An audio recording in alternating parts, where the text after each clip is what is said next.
નમસ્કાર, કેમ છો? ખાસ આજે મહિપતસિંહ ફાઉન્ડેશનની મુલાકાતે ઘણા બધા એથ્લીટ્સ આવ્યા છે. શું નામ છે તમારું? અરવિંદ મકવાણા. અરવિંદભાઈ મકવાણા. ક્યાંના છો? મહુવા. મહુવા. તમારું નામ? સોલંકી ધવલ. સોલંકી ધવલ. ક્યાંના છો? ગીર સોમનાથ. ગીર સોમનાથ. તમારું નામ? દિલીપ શુક્લા, અમદાવાદ. અમદાવાદ છે. ઓકે. ભજકોતર ભાવના, ગીર સોમનાથ. ગીર સોમનાથ. ગોહિલ પારુલમેન બોટાદ. બોટાદ.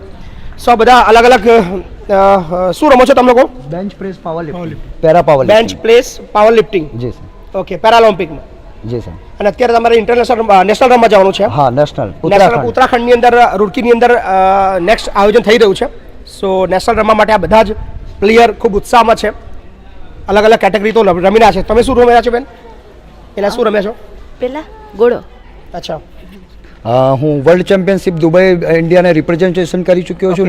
9 વર્ષથી હું ઇન્ડિયન મેડલિસ્ટ છું અને ઇન્ડિયાનો સ્ટ્રોંગ મેનનો ટ્રોફી છે મારી જોડે ગુજરાતમાં. ગ્રેટ. તો આ બધા જ આપણા દેશનું પ્રતિનિધિ કરવાની ક્ષમતા ધરાવવાના લોકો છે. પણ સમસ્યા અહીંયા એ છે કે સરકારે આ બાબતમાં વિચારવું જોઈએ. આ લોકો રમવા જવાના છે. હા, ઠીક છે, મતલબ કેટેગરી વાઇઝ કદાચ અમને ટ્રેનની અંદર ફ્રી મુસાફરી મળી શકે, પણ જે રમવા જવાના છે એના અંદર ટ્રેનની અંદર કદાચ એ 2-3 દિવસ ટ્રેનમાં રહીને એ ફૂલ એનર્જી ના આપી શકે. સો એના માટે સૌથી રિક્વાયરમેન્ટ વસ્તુ હતી એમને ફ્લાઇટની વ્યવસ્થા, અમદાવાદથી દેહરાદૂન, અને 3 દિવસ ત્યાં રોકાવાનું. એ ખર્ચ બાબતની અંદર કોઈ પ્રાવધાન છે જ નહીં એમની પાસે, અને સરકાર તરફથી પણ કોઈ મદદ નથી મળી રહી. તો એ ખાસ અમારા પ્રવીણસિંહ બાપુ, મારા મોટા ભાઈ આજે અમારી પાસે આવ્યા હતા આ બધાને લઈને. પ્રવીણસિંહ બાપુ, શું કહેશો? આપ જે સુંદર કામ કરી રહ્યા છો એ ધ્યાનમાં આવતા 5 મિત્રો, બહેનો, ભાઈઓ જે દેશનું નામ રોશન કરવા માટે જઈ રહ્યા છે, તો નાની મોટી અગવડતાઓ હતી, તો મને એક જ વ્યક્તિનું નામ યાદ આવ્યું, એ છે મહિપતસિંહભાઈ. તો આજે અહીંયા લઈને આવ્યો છું. એમને મેં અગાઉ કાંઈ વાત પણ નહોતી કરી, અને અહીં આવીને એમને એક જ સેકન્ડમાં નિર્ણય લઈ અને એમને જરૂરિયાત કરતાં વધારે સુવિધા પ્રાપ્ત કરાવવામાં ઉપયોગી થયા છે.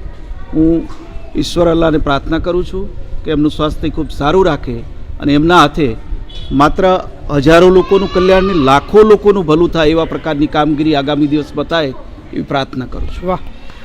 સો મહિપતસિંહ ફાઉન્ડેશન વતી, મતલબ આ તરફથી હું મેં કમિટમેન્ટ લોકોને આપી દીધી છે કે આ 5 લોકોની ફ્લાઇટની ટિકિટ અમદાવાદથી દેહરાદૂનની આપણે બુક આજકાલમાં જ કરી દઈશું.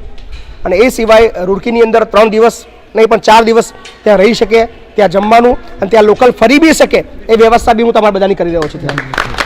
સો બહુ બધી શુભેચ્છાઓ. અમે આશા રાખીએ છીએ કે તમે ગુજરાત વતી ખૂબ સારું પ્રતિનિધિ કરો અને સારા એવોર્ડ્સ લઈને આવો એવી અમે આશા રાખીએ છીએ. અને આ સિવાય ભવિષ્યની અંદર પણ તમારે નેશનલની અંદર તમે જો વિજેતા બનો છો, ક્વોલિફાય થાવ છો, તો તમને અત્યારથી જો એની ખાતરી આપું છું, ઇન્ટરનેશનલમાં તમારે કોઈ પણ કન્ટ્રીમાં જવાનું થશે એનો સંપૂર્ણ ખર્ચો બી અમે અત્યારથી ઉપાડવાની જવાબદારી આપી દઈએ છીએ. બરાબર? એટલે હવે એ વિશ્વાસથી જજો કે તમારે ઇન્ટરનેશનલ રમવા જવાનું છે. સો બહુ બધી શુભેચ્છાઓ. અને સરકારને એક અપીલ છે કે પ્લીઝ તમે ઘણા બધા ખર્ચા કરો છો ખેલો ઇન્ડિયા અને રમત ઉત્સવના અંતે, પણ જ્યારે જે લોકો ખરેખર એકચ્યુઅલ લાયક હોય છે, ક્વોલિફાય હોય છે, અને જ્યારે એમને આગળ વધવાનો સમય આવે છે ત્યારે એકચ્યુઅલમાં સરકારના મદદની જરૂર પડતી હોય છે. તો આની અંદર સ્પોર્ટ્સ મિનિસ્ટ્રી આની અંદર થોડું વિચારે અને જે લાયક અને કેટેગરી વાઇઝ અને જે સારું પરફોર્મન્સ આપી શકે એવા છે, દેશનું નામ આગળ વધારી શકે એવા લોકો છે, એમને જરૂરી બનતી, હું નથી કહેતો તમે રોકડ આપો, પણ બનતી જરૂરિયાત સુવિધા ઊભી કરો, એ ત્યાં સુધી પહોંચી શકે, ત્યાં રહી શકે અને ઘરે પાછા આવી શકે. પણ જ્યાં સુધી તમે નહીં કરો ત્યાં સુધી અમે બેઠા છીએ. એટલે કે આપણું સોશિયલ મીડિયા બેઠું છે. સો મહિપતસિંહ ફાઉન્ડેશન નહીં પણ મહિપતસિંહ ફાઉન્ડેશનના તમામ ફોલોઅર તરફથી આ તમને સહાય મળી રહી છે. So thank you. ખૂબ ખૂબ આભાર.